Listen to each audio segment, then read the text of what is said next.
Hey guys, my name is Zara. Thank you so much for watching and clicking this video. If you're here to see the second part of this video, then stay tuned. If you're not and you haven't watched the first part of this video, I suggest you go back and watch the first part and then come back this video and watch this part.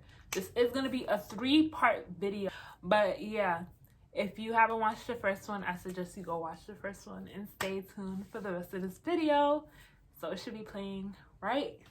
The way she move, the way she talk, the way she look at me, yeah. African woman, you get your yeah.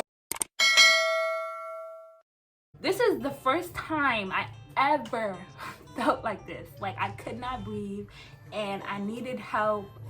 Like so confused, and I'm just like, why am I like feeling like this? Like I'm out of my body. I ate regular this whole entire time.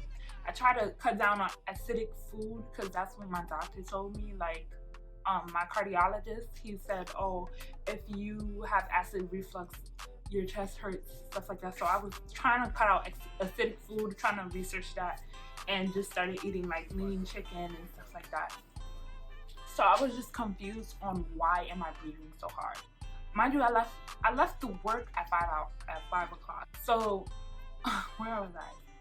So he calls the ambulance. I'm still gasping and breathing. I mean, gasping and burping, trying to breathe, saying that I can't breathe, but like, of course I could breathe because I'm talking, but it feels like it's hard for me to breathe. That's what I meant to say.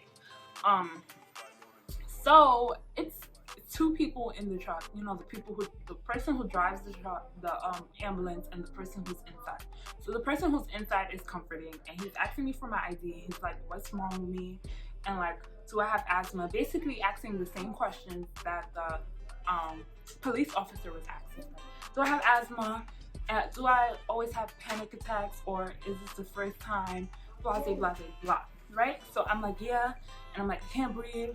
And he's telling me, relax, breathe in deeply, breathe out deeply. That was helping.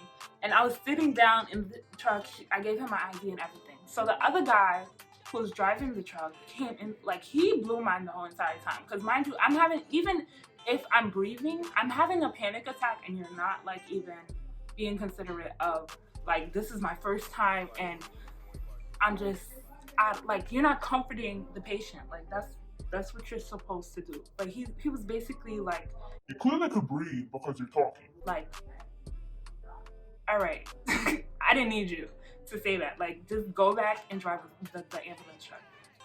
But they get my information, all of that. My mom was calling me while I was in the truck, so I gave them the phone so that they can talk to my mother. And this mad noise in the background. Please ignore all of that. I felt crazy because I felt like nobody understood me, and yeah, people were comforting me, but like I felt like nobody knew how I felt. So I get to the doctor, and they're asking me all these questions about if I drink or all of that, and I do drink because I'm 21. I drink here and there, but I don't drink all the time. But I'm overage, so yeah. But my mom is with me, and she's an African parent, so she was like, drinking? You know they're not talking about water, right? And I'm like, yes, Mom, I know. She's like looking at me the whole time like, oh. And they was asking me the questions, and I was being truthful. It was just like a side eye the whole entire time, just not me, not trying to look at her like, okay, yeah, I do, yeah, okay. Asking me questions, asking me all of that information, and then they basically said that I have, they did some blood tests or whatever. They did my heart rate on the ambulance truck. He actually did my EKG and my blood pressure and everything, and he said everything was fine. So he doesn't know, like, he's just gonna take me to the emergency room and see what they could do about my situation and how I felt. So my story is all over the place. I'm sorry, super sorry. But when I get to the emergency room, and they asked me all those questions. Then they said it was probably gas, and that I should see a gastrologist. It was probably gas that was causing me not to breathe or whatever, that I should see a gastrologist. They gave me some, like, I think it's magnesium or something, but it was like a milky something to like reduce the gas in my belly, because I was burping. That's the main reason, because I had excessive burping. I just kept telling them I had excessive burping, and they was like, oh, that I should just take this and I'll be fine, you know, like put a band-aid on it and you'll be fine, like stuff like that. But I wasn't fine. So I went to, once they said I should see a gastrologist, I was like, okay, I'm gonna do that. So ending of February, I just went to see a gastrologist, schedule an appointment for that, and it was like, no, I didn't go to see a gastrologist. You have to be recommended to see a gastrologist. So I went to my doctor, like my family doctor again, and I told him what was going on about my situation and how I kept burping and how, like, I just have uncontrollable excessive burping and gas all the time. So he said, oh, well, I told him that I tried to schedule a gastrology appointment with the whatever, however you say it, with the people for the gas, and they said I need to be recommended, so I came to you so you can recommend me. That's basically what I said. So then he recommended me, I scheduled an appointment, blah blah blah blah blah. So I went to see the gastrologist, and I told him everything about what I did. And oh, before that, when I told him to recommend me, like my family doctor, he told me to write down a list of things of what I'm eating, and every time I feel like I keep burping like a lot, like more than I usually burp, which is all the time, see what causes it more. Because there would be times that I just wouldn't eat just because I didn't want to burp, like, excessively. Like, I literally juice most of the time just because I didn't want anything. I wanted it to be easier for my stomach to break down food so that I wouldn't burp so much. So I did that.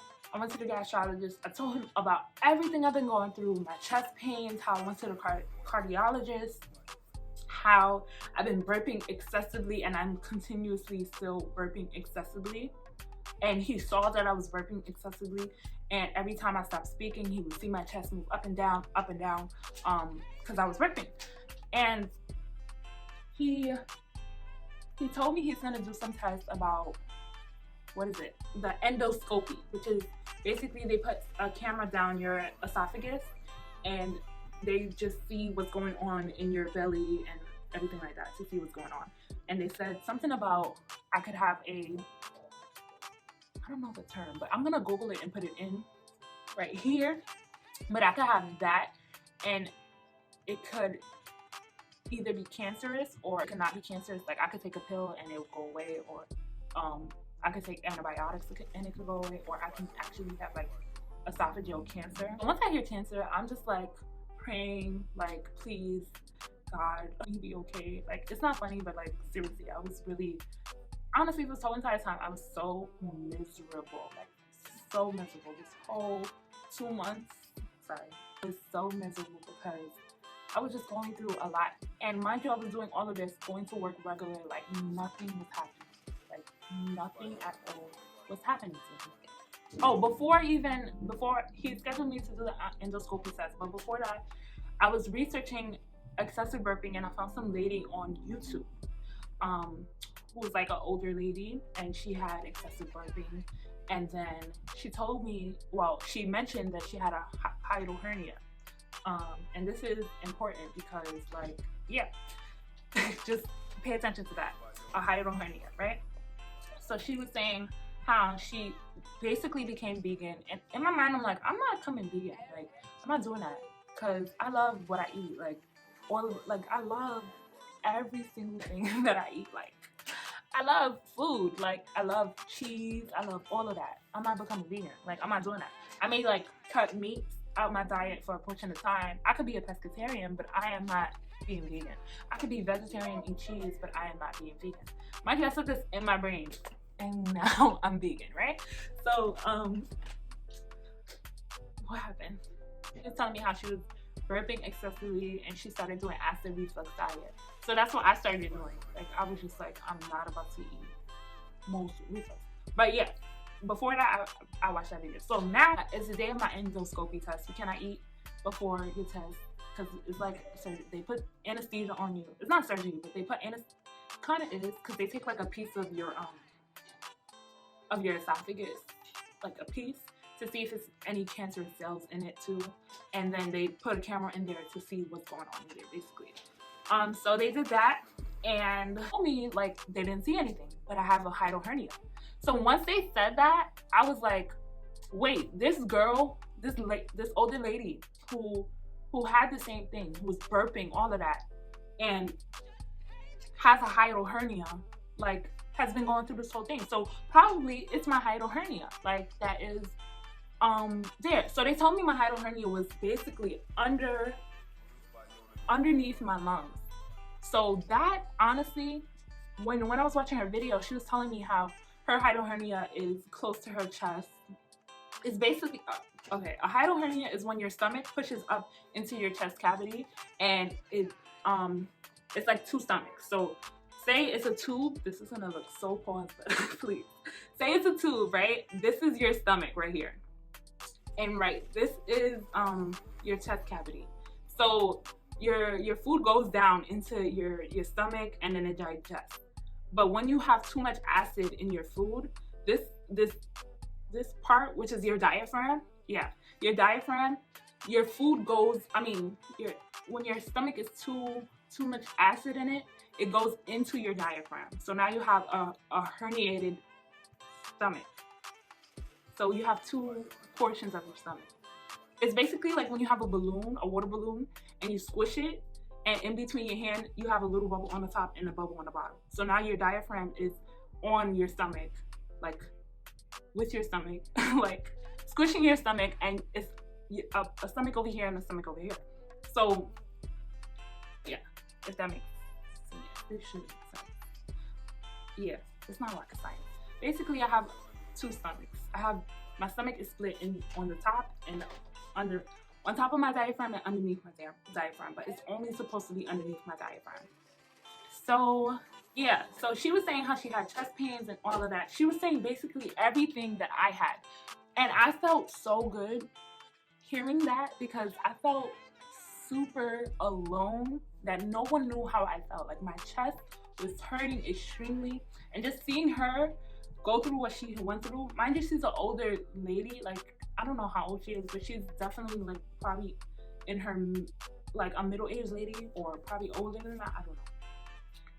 But seeing that she went through that, like, kind of helped me just have hope, because I was literally miserable every single day. My chest was hurting. It was times that I went to sleep. Like when you lay on your back, it's harder for you to breathe because your hernia is on your chest cavity and your lungs cannot expand fully. That's why I was breathing so heavy and so hard, and that's why my chest was hurting, because I had a herniated stomach.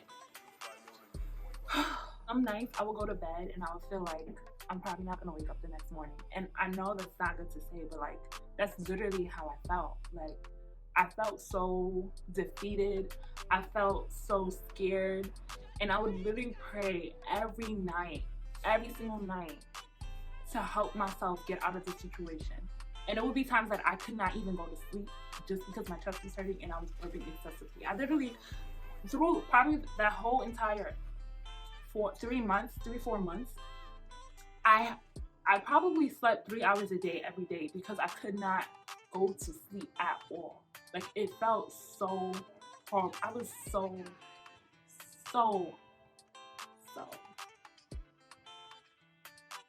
I was so miserable, super miserable.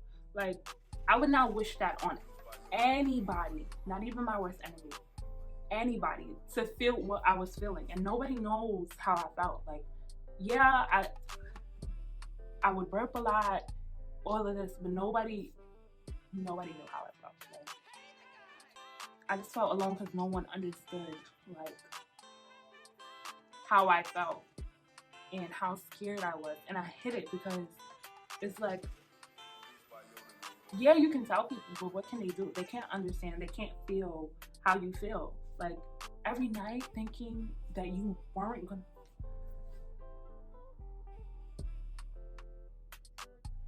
Basically, yeah, it was just horrible, and it was not a good time for me at that. Like, my headspace was not. I'm just happy that I'm here today. I am blessed. I'm truly, truly blessed, because it was not fun. It was not a fun time at all. Every single day, going to bed, having anxiety every night, shaking, having nerves. Like, it was ridiculous. But basically, my hiatal hernia is what caused me to have this. But I didn't really know that until I realized that I had a hiatal hernia, because she kept mentioning it in her videos. And when I googled why am I burping excessively, like, nothing ever popped up like hiatal hernia, anything like that. It was just the basics, like gastric reflux, gastritis. It's something else. But it was just not a good time in my life at all. Like, it basically made me stronger for today, because now I appreciate so much in life. Just everything, just breathing, being here, living. Don't take your life for granted, honestly. Don't wish you want to be. Try to be the best person you can be, not who everybody wants to be. Because even before the situation happened to me, I was not taking care of myself. I would eat anything, like so much fast food every single day. Just take care of you and just appreciate life. Like, I appreciated life before, but now I appreciate it so much more. So much more. So much more. So much more. It's like, that time was just not a good time. At all. Alright, so let me go back on topic. So basically, I did the endoscopy. They said nothing was wrong with me, so they said they wanted to do some stool samples. Stool, if you don't know, is poop. So they basically told me to go to the bathroom. This is going to be TMI, but I'm just going to tell it because I already expressed myself. And this is a free zone, expressing you, the real me, the true me, what was going on in my life, and hopefully my story can help someone else. Just push forward and move through, right? So I'm honestly making light of the situation just because, like, I don't want to say it was a bad time. It was a learning lesson. It was a lesson that I went through to be where I am today. But during that time, I just started eating smoothies, shake smoothies. I would just buy a whole bunch of fruits and just eat that. And sometimes I would eat, like, I would put spinach and stuff like that in it. I would just eat 3 smoothies a day. That's literally what I did. And it's like, ate like some snacks like peanuts and oatmeal, like things that would digest easily. Excuse me. Ooh, that was nasty. Things that would digest easily, and things that are like, that I read that absorbs gas, like bananas, stuff like that. Anything, berries, anything that I read online that would help me, I started to eat. Yeah, so they wanted to take samples of my stool. I am really all over the place. They wanted to take samples of my stools, and they test your stool for blood. They test your stool for anything. So they was just testing my colon, basically. Yeah, so they didn't see anything wrong with that. So clearly I have a problem. They don't see anything. wrong with it, so they just continue testing. I literally been to the doctor that year, probably the most time anyone would go in like 3-4 years. I went to the doctor like 20 to about 30 times. On the next episode of Why I Became a Vegan, even though we have doctors, they're not really educated on everything, so you have to learn and know your own body. Alright, so I'm gonna end this video right here. Stay tuned for the next video that is coming out shortly. Thank you guys so much for watching. I really appreciate it. Make sure you like, comment, and subscribe. Definitely subscribe so you can get a notification for when the next video comes out.